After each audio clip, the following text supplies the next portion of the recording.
வணக்கம். கடல் புறா. எழுதியவர் சாண்டில்யன். பாகம் 1.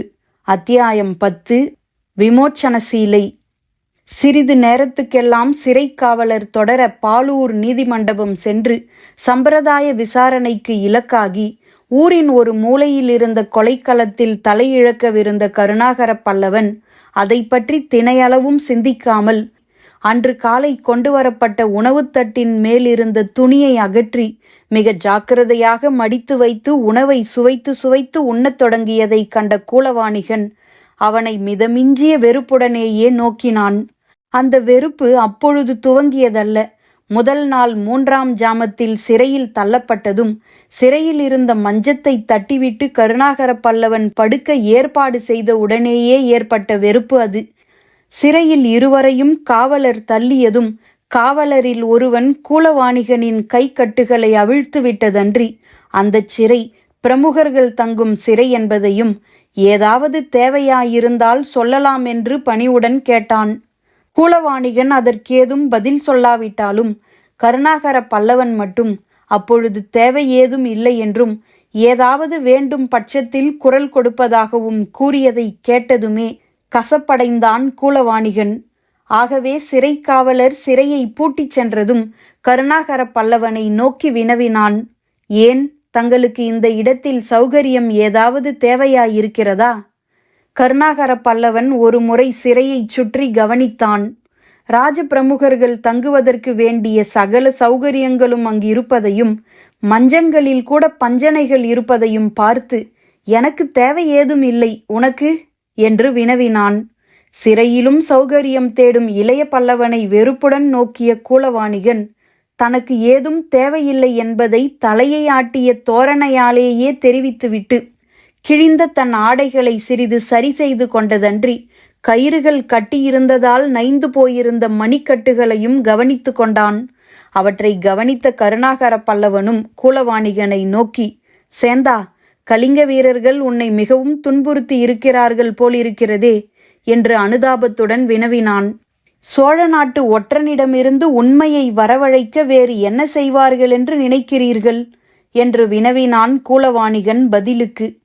உன்மீது இவர்களுக்கு எத்தனை நாள்களாக சந்தேகம் என்று மீண்டும் வினவினான் கருணாகர பல்லவன்.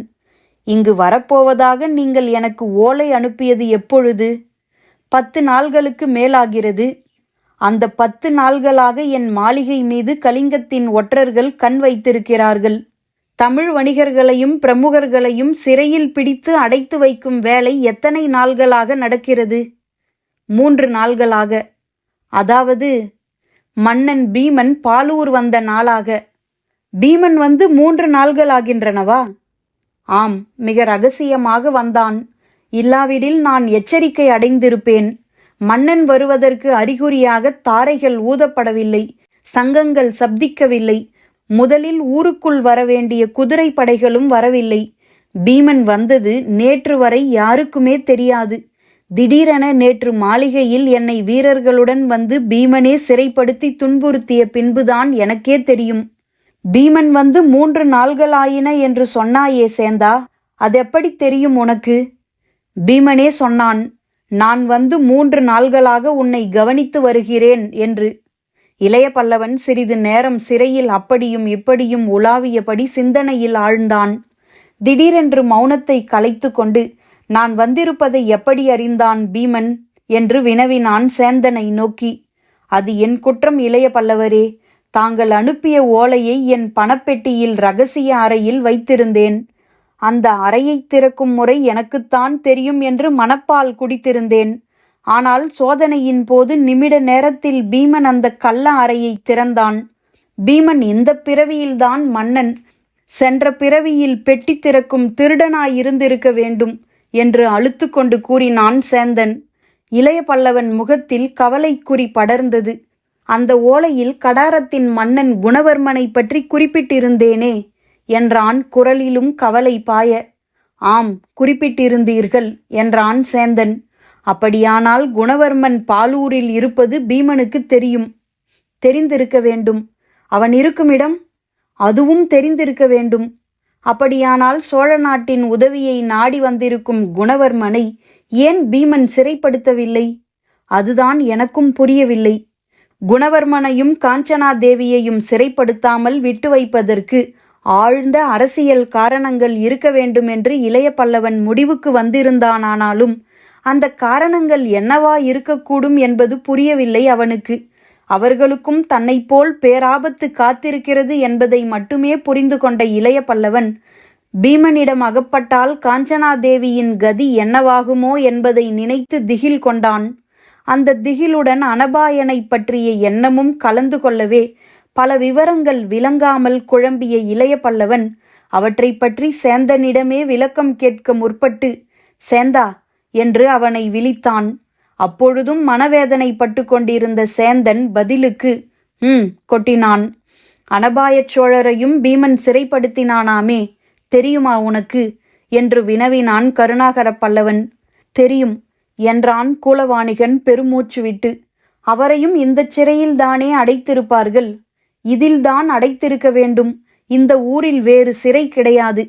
இந்த சிறையை பார்த்தாயா சேந்தா என்று ஆச்சரியத்துடன் கேட்ட இளைய பல்லவன் சிறையையும் சாளரத்தின் மூலம் தெரிந்த சாளரத்தின் வெளிப்புறத்தையும் சுட்டிக்காட்டினான்.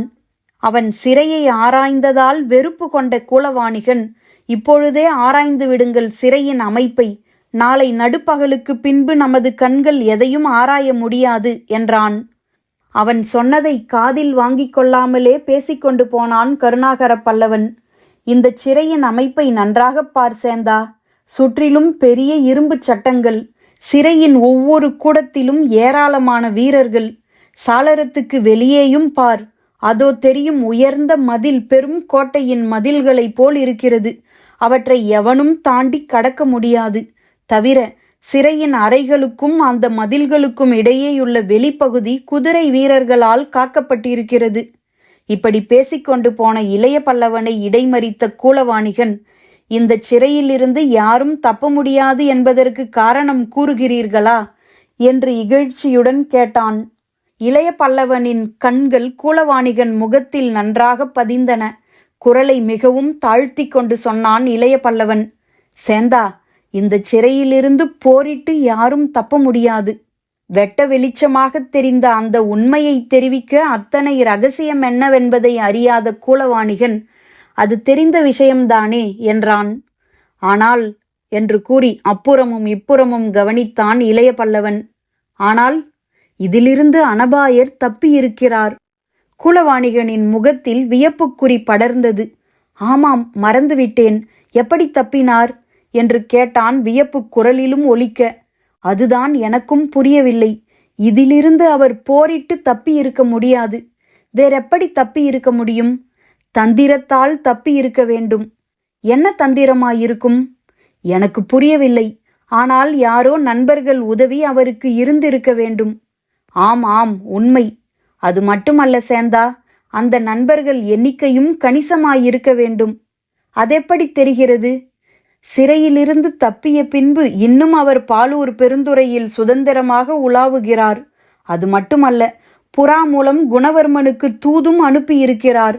அனபாயருக்கு இவ்வூரில் பக்கபலம் நிரம்ப இருக்கிறது, சந்தேகமில்லை.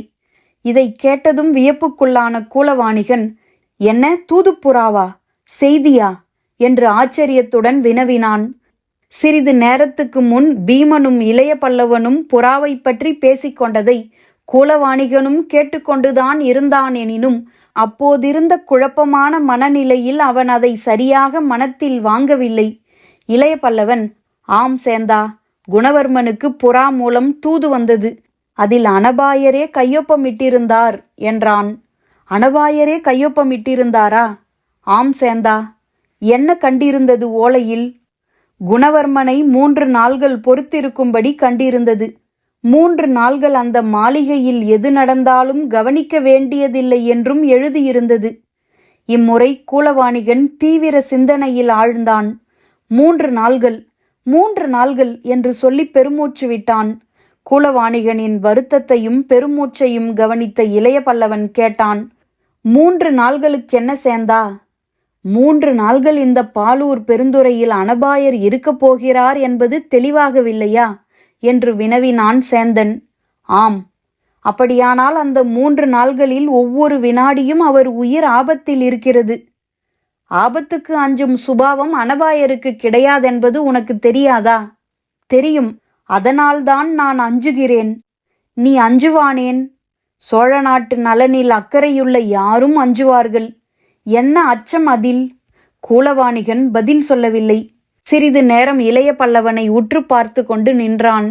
பிறகு சொன்னான், நான் வணிகன் மட்டுமல்ல இளைய பல்லவரே. ஆம் என்று தலையசைத்தான் இளைய பல்லவன். கூலவாணிகன் எதை சொல்ல உத்தேசிக்கிறான் என்பதை அறியாமல், நினைவு தெரிந்த நாளாக ஒற்றன் வேலையும் செய்கிறேன். ஆம் சேந்தா, ஆகவே சோழ நாட்டு அரசியல் நிலை படைத்தலைவர்களை விட எனக்கு நன்றாகத் தெரியும். ஓஹோ, நீங்கள் பெரும் வீரர், இணையற்ற படைத்தலைவர். ஆனால் உங்களுக்கு மக்கள் மனம் தெரியாது. அவர்களுடன் சதா உலவிப் பழகும் நான் தான் அறிவேன். சரி சேந்தா, சோழ நாட்டு மக்கள் என்ன விரும்புகிறார்கள் தெரியுமா படைத்தலைவரே? சொல். அனபாயரை அரியணையில் எதிர்பார்க்கிறார்கள். திடீரென கூலவாணிகன் வீசிய அந்த சொல் சரத்தால் தாக்குண்டவனைப் போல் சில வினாடிகள் அசைவற்று நின்றுவிட்டான் இளைய பல்லவன். பிறகு கூலவாணிகனை நோக்கி, சேந்தா, வீர ராஜேந்திர சோழதேவர் இப்பொழுதுதானே அரியணையில் ஏறி இருக்கிறார் என்று வினவினான். ஆம் இளைய பல்லவரே என்றான் கூலவாணிகன். அப்படி இருக்க அனபாயர் எப்படி அரியணை ஏற முடியும்? மக்கள் அவரை விரும்புகிறார்கள். வீர ராஜேந்திரரிடம் பக்தி இல்லையா மக்களுக்கு? இருக்கிறது, அவர் வீரத்தில் இருக்கிறது. ஆனால் என்ன சேந்தா? அக்கம்பக்கத்து நாடுகள் விஷயத்தில் அவர் கடைபிடிக்கும் கொள்கையை மக்கள் ஏற்கவில்லை. உதாரணமாக, வேங்கியில் சாளுக்கிய விஜயாதித்தனை அரசால விட்டிருப்பது பிடிக்கவில்லை. அங்கு அரசால வேண்டியவர் அம்மங்காதேவியின் புதல்வர் அல்லவா? ஆம், ஆனால் இப்பொழுது சாளுக்கியர்களுடன் போர் தொடுப்பதில் கஷ்டங்கள் இருக்கின்றன.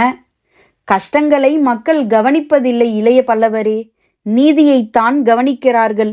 நீதி நிலைத்திருந்தால் அனபாயர் வேங்கியின் அரியணையில் அமர்ந்திருக்க வேண்டும். அமர்ந்திருக்க தகுதியுள்ளவர் என்று மக்கள் நினைக்கிறார்கள். அனபாயர் போர் வீரர் மட்டுமல்ல, ராஜதந்திரத்திலும் வல்லவர். வீர ராஜேந்திரருக்கு ராஜதந்திரம் அத்தனை போதாது என்பது மக்கள் நம்பிக்கை. சேந்தன் கூறியது அத்தனையும் சரியென்பது தெரிந்தே இருந்தது இளைய பல்லவனுக்கு. வீர ராஜேந்திரனுக்கு பிறகு எப்படியும் அனபாயன் சோழ அரியணையில் மட்டுமின்றி வேங்கி அரியணையிலும் அமரக்கூடும் என்ற நம்பிக்கையும் இருந்தது. இருப்பினும் அதற்கு காலம் இருக்கிறது என்று நினைத்த இளைய பல்லவன் பதிலேதும் சொல்லவில்லை. கூலவாணிகன் சேந்தனே மேற்கொண்டு பேசினான். நான் அஞ்சியதற்கு காரணம் தெரிகிறதா உங்களுக்கு? அனபாயர் நமது நாட்டின் உயிர். அவர் இந்த ஊரில் இருக்கும் 3 நாள்களும் அவர் உயிர் ஆபத்தில் இருக்கிறது. அதை ஆமோதித்த இளைய பல்லவன், அதை பற்றி நாம் கவலைப்பட வேண்டியதில்லை சேந்தா. நாளைக்கு நமது உயிர் யமலோகத்தை நாடி சிட்டாய் பறக்கும் என்று கூறிய பின்பே அனபாயனை பற்றிய நினைப்பிலிருந்து சிறையின் சூழ்நிலைக்கு வந்த கூலவாணிகன் அடுத்த நாள் தன் தலை போய்விடும் என்பதை நினைத்து நடுங்கினான். இளைய பல்லவன் மட்டும் அந்த நினைப்பை அறவே உதறிவிட்டு மஞ்சத்திலிருந்து பஞ்சனையை நன்றாக தட்டிவிட்டு அப்பாடா என்று படுத்தான். அவன் அப்படி ஆனந்தமாக படுத்தது கூலவாணிகனுக்கு பெரும் வெறுப்பாயிருக்கவே, ஏன் பஞ்சனை சுகமாயிருக்கிறதோ என்று வினவினான். ஆமாம் சேந்தா, கலப்படமில்லாத இலவம் பஞ்சு என்றான் இளைய பல்லவன். நன்றாக உறங்குங்கள் என்று இகழ்ச்சியுடன் கூறிய கூலவாணிகன் அடுத்த சில வினாடிகளில் அயர்ந்து போனான். இளைய பல்லவன் சில வினாடிகளிலேயே கண்களை மூடி நன்றாக தூங்க முற்பட்டதைக் கண்டு, நாளை உயிர் போக இருக்க எப்படி தூக்கம் வருகிறது இவருக்கு என்று சொல்லிக்கொண்டு மிதமிஞ்சிய வெறுப்புடன் உறங்காமலே அன்று இரவை கழித்தான் கூலவாணிகன்.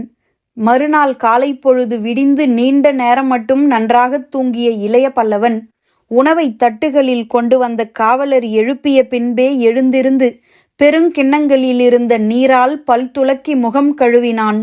உணவை தட்டுகளில் வைத்து காவலர் சென்றதும், இரவு நன்றாக தூங்கினீர்களா என்று இகழ்ச்சியுடன் கேட்டான் சேந்தன். ஆம், உறங்கினேன். எப்படி உறக்கம் பிடித்தது? ஏன் பிடிக்காமல் என்ன? இன்று நாம் வெட்டப்படுவோம். ஆகவே இன்றிரவு உறங்க முடியாதல்லவா? அதற்காகத்தான் நேற்றிரவே போதிய அளவு தூங்கிவிட்டேன் என்று கூறி நகைத்த இளைய பல்லவன் உணவின் எதிரில் சில வினாடிகளில் உட்கார்ந்தான். கூலவாணிகன் உணவுத் தட்டின் அருகில் கூட வராமல் இளைய பல்லவனை வெறுப்புடன் பார்த்து கொண்டு நின்றான். சில வினாடிகள் உணவுத் தட்டை உற்று பார்த்த இளைய பல்லவன் திடீரென அதன் மேல் மூடப்பட்டிருந்த துணியை எடுத்து மடித்து ஒரு புறம் வைத்துவிட்டு உணவருந்துவதில் முனைந்தான். அவன் மிகுந்த விருப்பத்துடன் உணவை சுவைத்து அருந்துவதைக் கண்ட கூலவாணிகனின் வெறுப்பு பன்மடங்காகியது. ஏன் சேந்தா, நீ சாப்பிடவில்லை என்று வினவினான் இளைய பல்லவன். தேவையில்லை எனக்கு என்று கூறிய கூலவாணிகன் முகத்தை வேறுபுறம் திருப்பிக் கொண்டான். உணவை நிதானமாக சுவைத்து உண்ட பின்பு தட்டுகளை எடுத்துச் செல்ல வீரர்களை பணித்த கருணாகர பல்லவன் அதன் மேல் மூடியிருந்த துணியை மட்டும் தன் மஞ்சத்தில் ஒளித்தான்.